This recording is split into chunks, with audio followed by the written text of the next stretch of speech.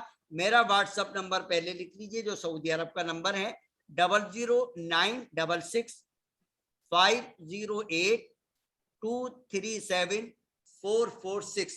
دوبارہ میں بول رہا ہوں 00966508446.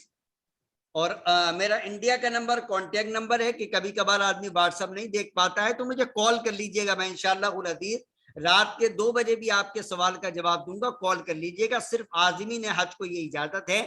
0091 یہ انڈیا کا کوڈ ہے.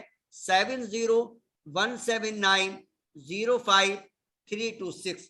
دوبارہ 00917017905326. پھر میں آپ سے ایک بار عرض کرتا ہوں کہ میرے پاس ہزاروں میسیجز ڈیلی آتے ہیں تو کبھی کبھار واٹس ایپ کا میسج دیکھنے میں دیر ہو جاتی ہے, جواب دینے میں دیر ہو سکتی ہے. اگر کوئی ایمرجنسی ہو تو آپ کال کیجئے گا 00917017905326. اللہ آپ کے حج کو آسان بنائے, اللہ آپ کے حج کو قبول فرمائے, اللہ تبارک و تعالی خیر و عافیت کے ساتھ یہ حج مبارک پوری طرح سے صحیح ادا ہو جائے. اللہ تعالیٰ آپ کے حج کو حج مبرور بنائے. اللہ تعالیٰ آپ کا یہ حج جو ہے آپ کی زندگیوں میں تبدیلی لے کر آئے. وآخر الدعوانا ان الحمد للہ رب العالمین. السلام علیکم ورحمۃ اللہ وبرکاتہ. آخری درخواست آپ حضرات سے یہ ہے کہ اس بندے ناچیز کو بھی اپنی دعاؤں میں یاد رکھیے گا. جزاکم اللہ احسن الجزا. مفتی صاحب میں ایک بس چھوٹا سا سوال, یہ جی وہ آئی تھی, گزارش آئی تھی کہ ایک حج کے حساب سے کوئی اصلاحی بیان اگر آپ کا ہو جائے اس درمیان. اگلے جمعہ میں رکھ لیں گے انشاءاللہ. یہ اگلے جمعہ میں کون سی تاریخ پڑے گی؟ مصحف وہ تو شروع ہو جائے گا اس وقت ایام میں, تو درمیان میں پیر منگل بدھ کے درمیان میں رکھ سکتے ہیں کسی دنوں میں. ہاں رکھ لیجئے کوئی بات نہیں انشاءاللہ میں حاضر. بتا دیجئے ابھی تاکہ سارے لوگ سن لیں. منگل کے دن سعودی وقت کے مطابق سب 9:30 9:15 بجے رکھیں. 2:30 بجے نہیں 9:30 بجے رات میں. رات کو رکھیں. جی رات میں 9:30 بجے عشاء کے بعد. جی دیکھیں ایسا ہے ہمارے ہاں جو نماز ہو رہی ہے وہ 7:20 پہ مغرب ہو رہی ہے تو 10:30 بجے کا ٹائم رکھیں آپ. 10 بجے سعودی وقت کے مصحف. ہاں سعودی عرب کے مطابق 10 بجے رات کے 10 بجے. ٹھیک ہے مصحف 10 بجے رکھ لیں. یا پھر چونکہ میں مغرب کے بعد شریک ہو جاؤں گا, آپ لوگوں کی عشاء کے بعد ہوگی. جی مصحف ہم نے مصحف 9:30 کا ٹائم اس وجہ سے کہ اگر آپ انڈیا میں ہوں گے رات کے 9:30 بجے تو یہاں آپ کے یہاں تقریباً 10:30 11 بج رہے ہوں گے شاید رات کے. اچھا ہاں الٹا میں لے رہا ہوں, میں ادھر سے ادھر کو لے کے آ رہا ہوں. جی تو جو ہے مثال کا ہاں آپ جو ہے مغرب کے بعد کا وقت رکھیں وہاں کے. اچھا مصحف مسئلہ یہ ہے کہ جدہ والوں کا پھر مغرب کا وقت بیچ میں کلیش کرتا ہے نا, اس وجہ سے وہ جدہ دمام ساری. آپ کیا وقت رکھنا چاہ رہے ہیں؟ 9 بجے 9:15 کے درمیان عشاء. 9 بجے کا مطلب ہمارے ہاں کیا بج رہا ہوگا 6:30. نہیں مصحف 11:30 ہوں گے نا آپ کے 11:15. اچھا 11:30 بج رہے ہوں گے. 9 جی تھوڑا سا پہلے کر لیں. ٹھیک ہے تو 8:45 کر لیں مصحف 8:45 کیونکہ عشاء کی نماز ریاض میں. آپ کے یہاں ریاض میں عشاء کی نماز کیا بجے ہیں؟ تقریباً 9 بجے ختم ہو رہی ہے مصحف. 9 بجے ختم ہو رہی ہے تو پھر جدہ والے تو پھر بھی رہ جائیں گے. جی اسی وجہ سے 9:30 کا سوچ رہے تھے. چلیے 9:30 رکھ لیجیے کوئی بات نہیں. میں تو منگل کے دن 9:30 بجے انشاءاللہ جو کچھ سوالات ہوں گے وہ بھی کر لیں گے اور یہ سیشن کر لیں گے 9:30 بجے رات کو انشاءاللہ. یعنی سعودی عرب کے 9:30 بجے. جی انشاءاللہ مصحف. جی سعودی عرب کے 9:30 بجے منگل کے دن. جی منگل کے دن تاریخ ہوگی غالباً 2 یا 3. جی ٹھیک ہے نا. جی بالکل. منگل کے دن رات کو 9:30 بجے سعودی عرب کے ٹائم کے مطابق. جی مصحف ٹھیک. اوکے ٹھیک ہے. السلام علیکم. جی جزاکم اللہ خیر آپ تمام حضرات کا. اللہ تعالیٰ آپ کے حج کو قبول فرمائے. والسلام علیکم. ریکارڈنگ شیئر کر دی جائے گی انشاءاللہ.